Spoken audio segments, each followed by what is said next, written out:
Subhanahu wa ta'ala kwa rehema zake na neema zake juu yetu. Alhamdulillah, tunamshukuru Allah subhanahu wa ta'ala kwa kutukutanisha tena katika ukumbi wetu kama tunavyokutana kila siku ya Alhamisi.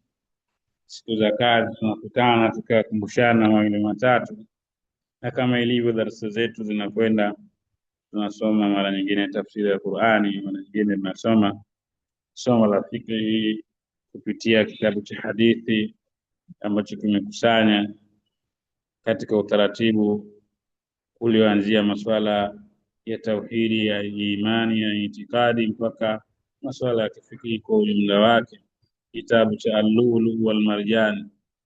Na leo tunatokea mlango wa 34 hadithi ya 49, babu bayani nuksani al-imani binaqsi at-ta'ati. Mlango unazungumzia mapungufu ya imani yanayopatikana kutokana na upungufu wa utekelezaji wa masala ya toa. Na upungufu wa utekelezaji wa masala ya toa upo katika sura za namna mbili.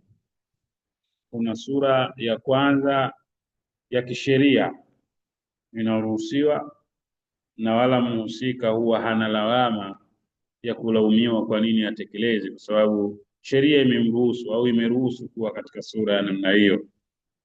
Na hii inakuwa mimbabi al-khabari, mlango wa kuelezea tu kwamba kuna watu kisheria wanaruhusiwa kutotekeleza au kutofanya masala ya toa, masuala ya ibadati katika mazingira fulani au katika nyakati fulani au katika hali fulani wanaruhusiwa. Kwa hiyo inakuwa ni mimbabi al-khabaria. Lakini kuna mazingira ya namna ya pili, mtu anapoacha utekelezaji wa ibada anakuwa yupo ndani ya makosa, kwa sababu anakuwa hajatekeleza maelekezo na maamrisho ya dini kama yalivyokuja.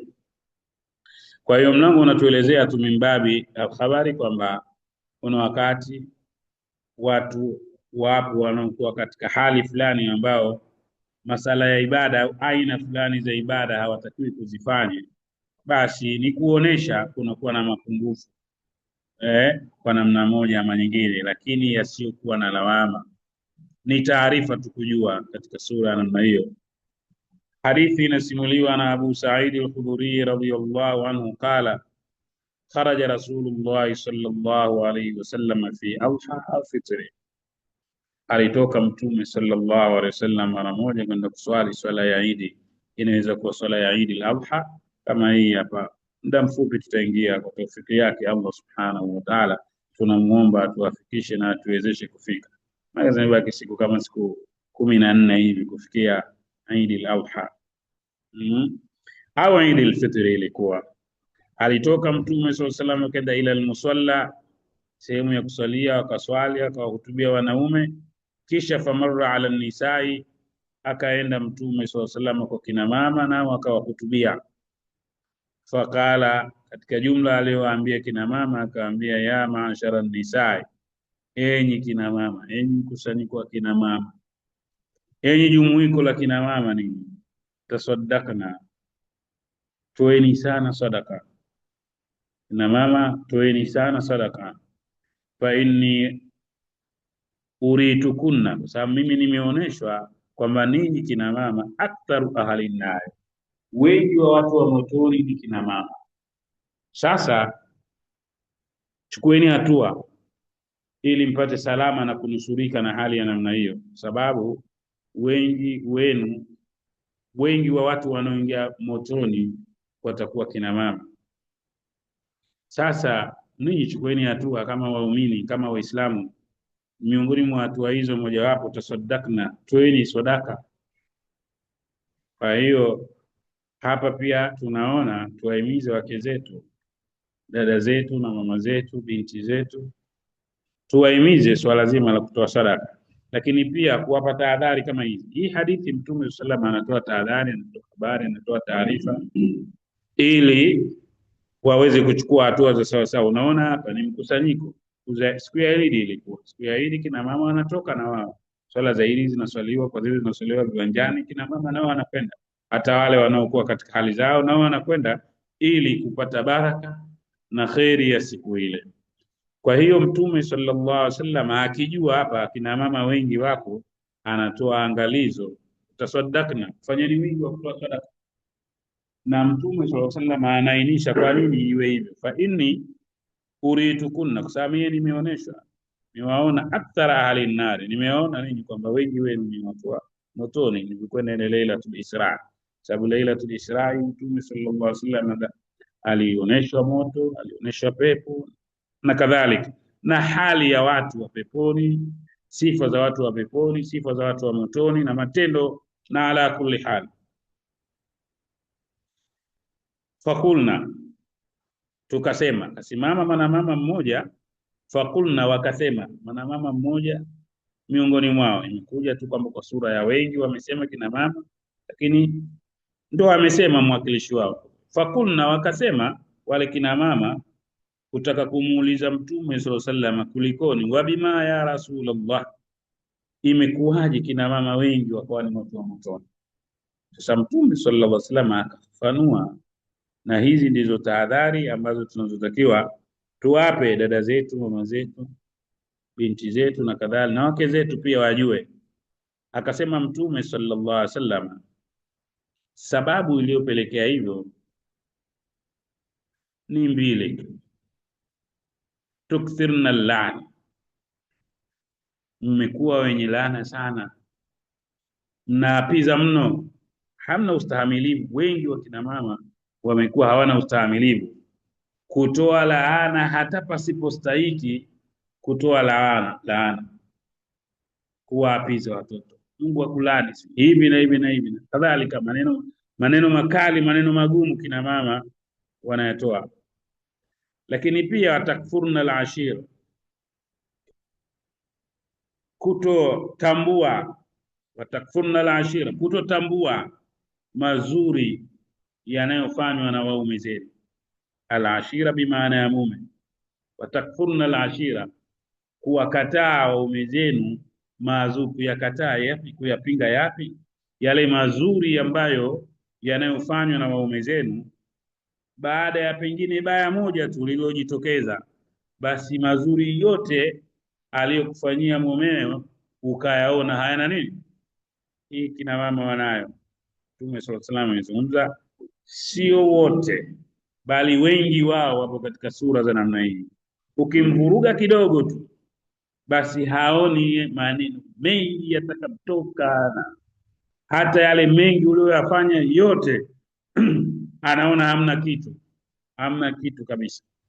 Sasa maana yake wanatakiwa wapunguze mwenendo huu, wanatakiwa wapunguze tabia hii, wanatakiwa wapunguze, kama sio kuiacha kabisa. Sasa Mtume sallallahu alaihi wasallam amezungumza katika sura ya namna hii. Hili ndilo linawapelekea, kwa sababu kutoa laana, Mtume sallallahu alaihi wasallam anasema laisa almu'minu bil-li'ani, katika hadithi nyingine, muumini hatakiwi kuwa mwenye kuapiza ovyo ovyo. Sasa wao wanaapiza tu ovyo ovyo, jambo dogo tu basi zinamtoka laana, yanamtoka matusi, yanamtoka maneno mabaya, yanamtoka maneno mazito, jambo dogo tu. Haitakiwi kuwa katika sura ya namna hii. Lakini pia takfurna al-ashira, kutotambua, kutothamini mazuri mema yanayofanywa na waume zao. Mume anaweza kufanya, katika hadithi nyingine Mtume sallallahu alaihi wasallam amefanua, anafanya haya, anafanya haya, basi likajitokeza mapungufu mara moja tu, pengine yeye kile kitu yule mwanamama alikuwa na haja nacho, alikuwa ana shida nacho, sasa ikawa mazingira hayako vizuri, basi maneno yatakayokuwa yanamtoka na hivi yanayoonesha kutothamini na kutotambua yale mazuri yanayofanywa na nani, na mume. Kwa hiyo wanatakiwa kina mama waelekezwe, waambiwe, waache, kama wapunguze, kama sio kuacha kabisa mwenendo wa namna hii. Baada ya hapo Mtume sallallahu alaihi wasallam akaizungumza nafasi ya kina mama, japo ameizungumza kama katika sura ya mapungufu, lakini Mtume sallallahu alaihi wasallam akazungumza nafasi yao, na wasipokuwa makini wanaume, basi wanaweza wakaleta vurugu au ikaleta tafrani kubwa katika jamii. Mtume sallallahu alaihi wasallam akasema, ma raaitu min naqisati aqli, sijapata kuona wenye mapungufu ya akili, wa dini na dini, adhahabu lillubi, wenye kudhibiti ubongo rajuli wa mwanamume, alhazim, alikuwa makini kabisa, min ihdakunna, kuliko ninyi kina, yani kina mama. Mtume SAW hapa ameonyesha kama vile kuna mapungufu mawili kwa kina mama, lakini pamoja na hayo akaonyesha namna gani wanavyoweza kuwadhibiti wanaume. Tena mwanamume, sio mwanamume, ni mwanamume mwenye akili pana kabisa. Hii hapa Mtume SAW, hadithi inaonyesha Mtume anawaeleza wanawake namna gani walivyo na namna gani wanavyoweza kuzichezea na kuzidhibiti akili za wanaume.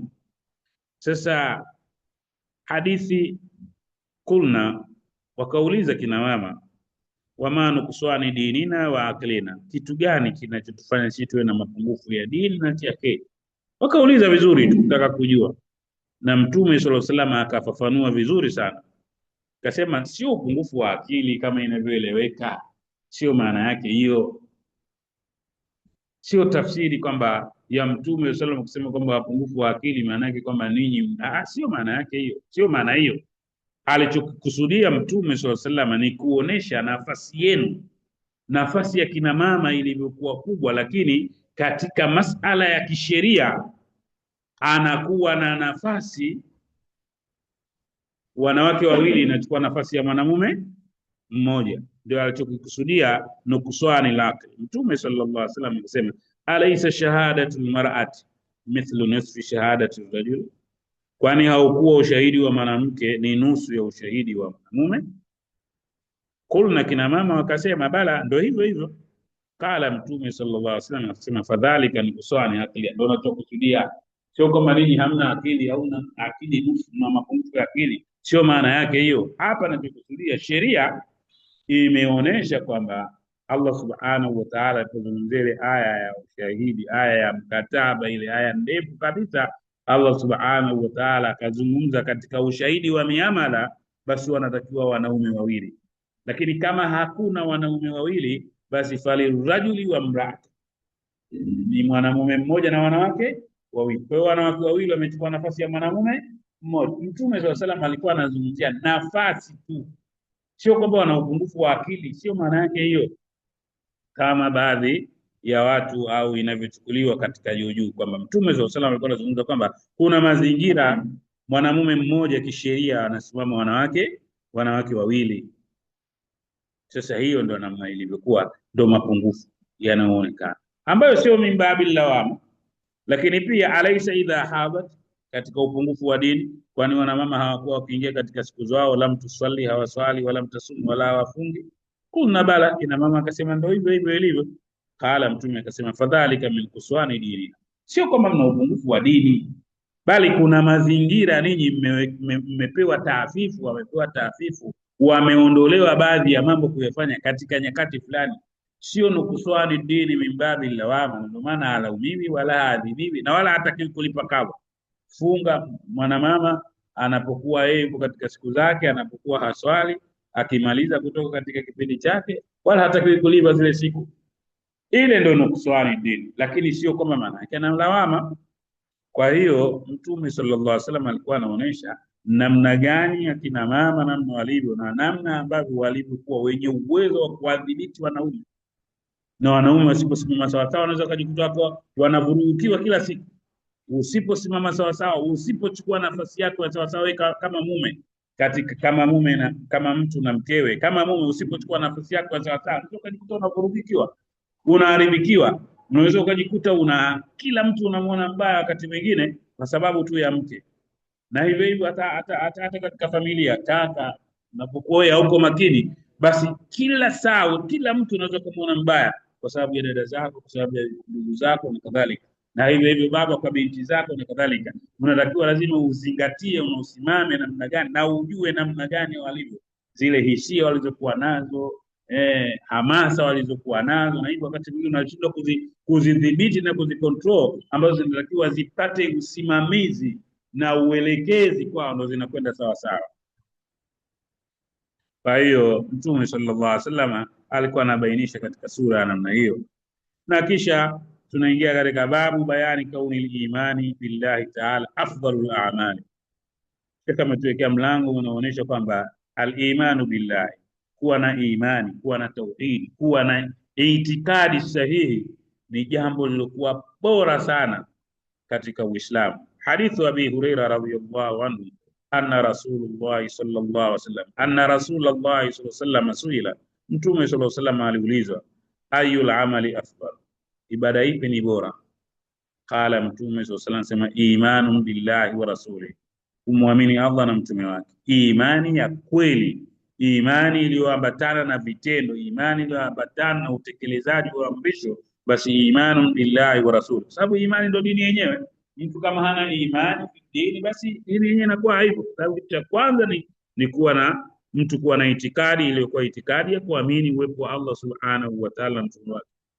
Kila pakasema thumma madha ya Rasulullah, kisha ibada ipi? Qala, akasema aljihadu fi sabilillah, jihadi kuipigania dini ya Allah subhanahu wa ta'ala, kuilinda, kuitetea, kuhakikisha dini ya Allah subhanahu wa ta'ala ipo, inasimamia, inatekeleza maelekezo yake.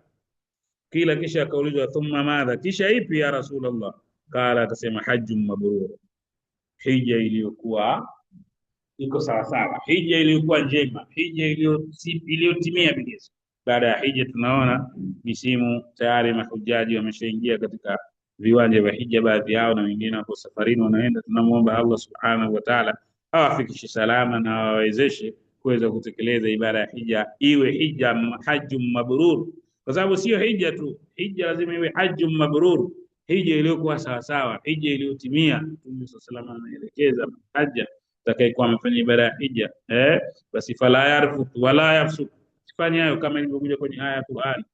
Kwa hiyo ala kulli hali, hizi ni katika jumla ya matendo yaliyokuwa bora kabisa katika dini yetu. Kwa hiyo tunahimizana wale ambao hatujabahatika mwaka huu, tujipange inshallah mwakani tukiwa hai atuwafikishe tuweze kutekeleza ibada hii ya hija, na wale ambao wamekwenda awezeshe Allah subhanahu wa ta'ala waweze kutekeleza, kwa sababu Mtume sallallahu alaihi wasallam anasema kwamba endelezeni, unganisheni hija, kwa sababu namna gani hija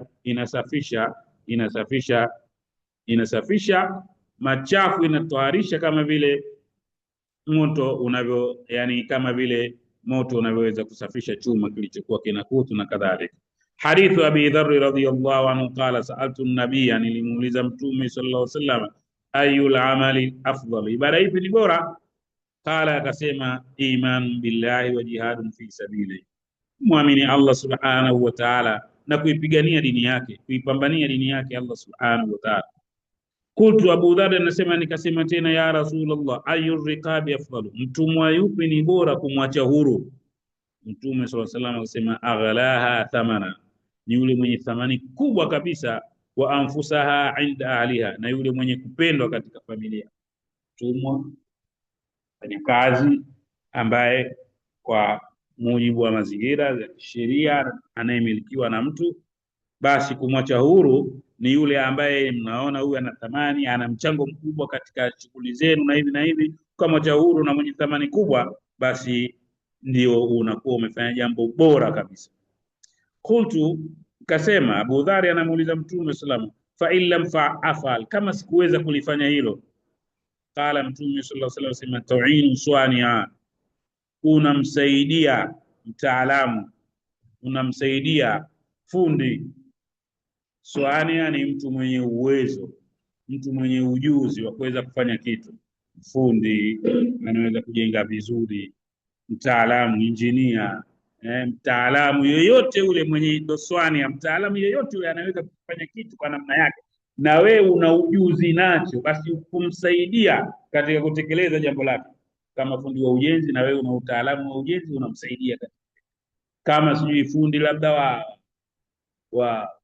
wa namna yote nyingine, mtaalamu nyingine wa fani yote nyingine, kuna kitu anahangaika nacho, anashughulika nacho, na wewe una ujuzi nacho, unafanya nini? Unamsaidia. Almuhimu, swania ni mtaalamu mwenye umahiri, mwenye ujuzi wa kuweza kufanya jambo fulani, kama hivyo fundi au injinia au fani yoyote ile ambayo aliyokuwa nayo. Mtu mwingine anaweza kuwa fundi kazi za mikono. Sasa mtu anafanya zile shughuli na wewe una ujuzi nazo, basi kumsaidia ni katika jambo jema kabisa, katika wema mkubwa. Huyo ni swania. Lakini la pili, au tasnau li ukhra, au kumtengenezea asiyekuwa na ujuzi. Swania unamsaidia kwa sababu yeye mwenyewe anajua uwezo wa kutengeneza ile nayo ni kumsaidia au kumwelekeza moja mbili tatu, au bwana na hivi na hivi bwana, kama mtu anashuka makuti anatengeneza hivi, na wewe una ujuzi unamsaidia kwa sababu anajua. Lakini kuna mtu mwingine anakuwa hana ujuzi wa kulifanya jambo na ana shida nalo au ana uhitaji wa jambo lile. Sasa ukuta mtu pengine nyumbani kwake anataka kujenga banda, anataka kufanya hivi, lakini hana ujuzi wa kuweza kulitengeneza lile jambo, na wewe uwezo wa kumtengenezea unao, basi mtengenezee. Au tasnao, unamsaidia unamtengenezea alikufra yule ambaye hana nini, hana utaalamu wa jambo. Mtu anataka kushona nguo hajui, wewe una uwezo wa kushona ile nguo, unaweza kumshonea nguo bila malipo, ndo maana yake. Qala, anasema Abu Dharri, fa in lam af'al, kama sikuwa na uwezo wa kulifanya hilo, nalo pia siwezi kumsaidia mtaalamu na wala siwezi kumtengenezea yule ambaye asiye nini, asiyekuwa na ujuzi wa jambo. Sina uwezo wa kulifanya hilo, sikufikishwa kulifanya hilo, nifanyeje ya Rasulullah? Qala, akasema tad'u an-nasa min ash-sharr, unawaziwia watu min ash-sharr, unawaziwia watu na ubaya wako. Sababu Mtume sallallahu alaihi wasallam amekuja katika hadithi nyingine anasema kwamba al-muslim au muislamu mwenye uislamu uliotimia, man salima al-muslimuna, wale waliosalimika waislamu kawaika na vitimi vyake na nani yake, kwamba wewe unatakiwa ukae kafu shar, kuziwia ubaya wako na watu wasidhurike na wewe. Wakati mwingine watu wanaweza kudhurika kwa maneno yako, watu wanaweza kudhurika kwa vitendo vyako, watu wanaweza kudhurika kwa mamlaka yako. Ukifanya jambo pengine katika mamlaka au neno lako, neno moja tunaweza kusema likamharibia mtu akaatishwa kazi, mtu akakosa kazi, mtu akaharibikiwa, mtu akafukuzwa mji, mtu akakosa mke, mtu akakosa mume, kwa neno lako moja tu ulisema wewe. Ushaleta ubaya katika jamii. Au kitendo hivyo kitendo chako unachoweza kukifanya, mtu anaweza akakosa kitu chake, akapoteza mali yake, akapoteza chochote kile katika vitu vyake kwa kitendo ambacho umefanya nini, umekifanya. Na kinaweza kuwa kidogo sana, ukakitizama kidogo sana, lakini kumbe hatari yake, impact yake ikawa kubwa kabisa. Kwa hiyo Mtume sallallahu alaihi wasallam anasema jizuie na kufanya ubaya kwa watu, usiwafanyie watu ubaya. Fa innaha sadaqa, ile tu utowafanyia watu ubaya pia ni nini, ni sadaka. Tasaddaqu biha ala nafsika, unayoitolea sadaka wewe mwenyewe. Yani kujizuia tunakufanya mabaya na kuwaonea watu na kuwanyanyasa watu na kuwazi, yani wewe unapokaa ukae salama. Uislamu anatakiwa anapokaa wengine wanufaike. Almu'minu manfaati, imekuja katika baadhi ya athari kwamba muumini yeye ni manfaa kwa umma, akiwepo yeye watu wananufaika kupitia wewe, sio uwepo wako wewe watu wanatamani kila dakika wewe uondoke. Hiyo sio sifa ya Uislamu. Sasa huu ni mimbabil imani. Haya yote ni katika mlango wa imani. Maana shekhi bado ndio katika mlango wa imani, ile mtu kukaa ukaweza ukajizuia ubaya wako, watu wakasalimika na ubaya wako na matendo yako, ubaya watu wakasalimika, ni mimbabil imani, ndio maana yake. Hadithu Abdullah bin Mas'ud radhiyallahu anhu qala, sa'atu an-nabiy, nilimuuliza Mtume sallallahu alaihi wasallam, ayul amali ahabbu ila Allah, ibada ipi inayopendwa na Allah subhanahu wa ta'ala? Qala as-salatu ala waqtiha, ay as-salatu ala awwal waqti, swala kuiswali mwanzo wa wakati wake, kuiswali swala mwanzo wa wakati wake. Ndio kwa mfano kama hivi hapo swali unaweza kuja kwa swali baadaye karibu na wakati mwingine inaendelea. Sasa kuiswali mwanzo wa wakati ni katika jambo lilokuwa bora kabisa. Kala anasema Abdullah bin Mas'ud, thumma ay qala thumma birru alwalidain, kisha kuwafanyia wema wazee wawili. Kaa vizuri na wazee wawili. Wazee wawili ni msingi mkubwa kabisa, ni maelekezo yamekuja katika Qur'ani kabisa ikiwataja kabisa kwamba lazima tukae vizuri na wazee wetu wawili, na Allah subhanahu wa ta'ala kaelekeza hata kama ikitokea wazee wako sio Waislamu, basi unatakiwa wewe sahibuhuma fi dunya maarufu, uwafanyie wema hapa duniani, sababu kwa nafasi yao ya uzee wao wanayo haki yao kwako wewe. Kala anasema Abdullah bin Mas'ud, thumma aitisha ibada ipi? Kala akasema aljihadu fi sabilillah, kuipigania dini ya Allah subhanahu wa ta'ala. Kala Abdullah bin Mas'ud anasema hadathani bihinna, amenieleza haya niliyomuuliza, salatu ala waqtiha, birrul walidaini, aljihadu fi sabilillah. Anasema kwa sababu ndio niliyomuuliza. Wala wistazdadtu, na lau ningemtaka aniongezee la zada, angefanya nini? Yani ningalimuuliza tena thumma ayu, basi Mtume sallallahu alaihi wasallam angefanya nini? Angaliniongezea kunielezea yani ibada kwa daraja zake zinavyoenda. Ala kuli hali, haya yote tunayoona yanaingia katika mimbabil iman, yani imani, utekelezaji wa matendo. Kuna mambo ambayo lazima tuwe nayo, sio imani kama tunavyoichukua tu kwamba imani kuwa nayo moyoni tu, imani kifuani tu, imani hivi. Ni kweli imani kifuani, lakini imani lazima iwe iambatane na matendo. Babu kaunu shirki, mlango unaeleza kuwa shirki akbahu dhunubi, ni kosa baya mno, wa bayan adhamaha baadahu, na kubainisha ubaya wake au lile lilokuwa baya linalofuatia baada ya jambo hilo. Mtume sallallahu alaihi wasallam amelielezea hili kama ambavyo Qur'ani imeelezea. Hadithu Abdullah bin Mas'ud anasema, saaltu nabiyya, nilimuuliza Mtume sallallahu alaihi wasallam, ayu dhambi a'zamu inda Allah, kosa lipi ni kubwa mno mbele ya Allah, ni dhambi ipi mbaya mno mbele ya Allah subhanahu wa ta'ala? Qala Mtume sallallahu alaihi wasallam akasema, antaj'ala lillahi niddan wa huwa khalaqa, kumfanya Allah anamshirika hali ya kuwa Allah mkanini, kumshirikisha Allah. Inna Allaha, hakika Allah subhanahu wa ta'ala, la yaghfiru an yushraka bihi shay'a, hasamei kumshirikisha mtu na jambo, hasikubali hata samei mtu mpaka anakufa ana chembe chembe za ushirikina, hatapata msamaha wake Allah subhanahu wa ta'ala. Kwa hiyo hii ni kuonesha tu kwamba ubaya gani. Aya nyingine Allah anasema, la in ashrakta la yahbatanna amaluka, la wewe utamshirikisha Allah, basi Allah atazibatilisha ibada zako zote. Ni kuonesha ubaya wa jambo la nini, la shirki. Qultu, Abdullah bin Mas'ud radhiyallahu anasema, nikasema, inna dhalika la adhim, hakika ya jambo hilo ni baya mno kwa kweli. Qultu, kisha Abdullah bin Mas'ud anasema, nikasema na thumma ayu, kisha lipi kosa baya sana?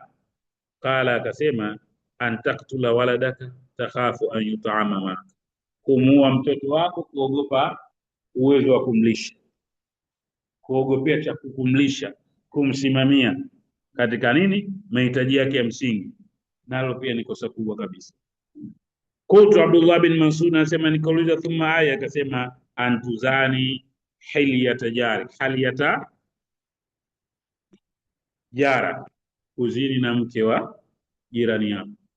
Zina tangu mwanzo ni jambo baya mno, lakini kuzini na mke wa jirani yako ubaya wake unakuwa mkubwa zaidi. Yani kosa madhambi yanazidiana ukubwa wake. Zina tangu mwanzo ni jambo baya, lakini unapoenda kuzini na mke wa jirani yako ubaya wake ni mkubwa mno mbele ya Allah subhanahu wa ta'ala, ijapo watu wanaliona ni jambo la nini, jambo la kawaida kabisa. Na hapa aliposimama maneno haya Mtume sallallahu alaihi wasallam, Abdullah bin Mas'ud akasema, hii imesadikisha na aya ya Qur'ani kusema kwamba iliyokuja katika suratul Furqan kule, Allah subhanahu wa ta'ala, walladhina la yad'una ma'a Allahi ilahan akhar, ikataja makosa haya matatu, wala yaqtuluna an-nafsa allati harrama Allahu illa bilhaq wala yaznun waman yaf'al dhalika yalqa athama.